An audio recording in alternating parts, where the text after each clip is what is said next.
கர்நாடக மாநிலம் நிலமங்கலா என்ற பகுதியில் வீட்டின் முன் விளையாடிக் கொண்டிருந்த சிறுமியின் மீது கார் ஏறி இறங்கிய சம்பவத்தின் சிசிடிவி காட்சிகள் வெளியாகியுள்ளன. சாலையில் சிறுமி விளையாடிக் கொண்டிருந்த போது வளைவில் திரும்பிய கார் ஓட்டுநர் கவனக்குறைவாக சிறுமியின் மீது மோதினார். இந்த விபத்தில் சிறுமி படுகாயமடைந்த நிலையில் காவல்துறையினர் வழக்கு பதிவு செய்து தப்பி ஓடிய காரின் ஓட்டுநரை தேடி வருகின்றனர்.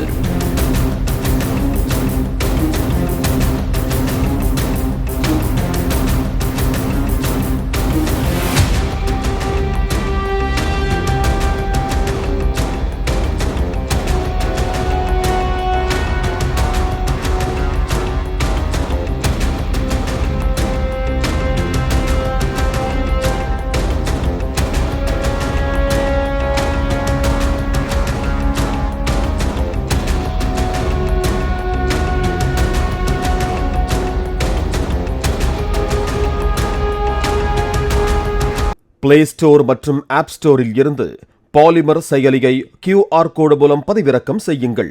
செய்திகளை உடனுக்குடன் பெறுங்கள்.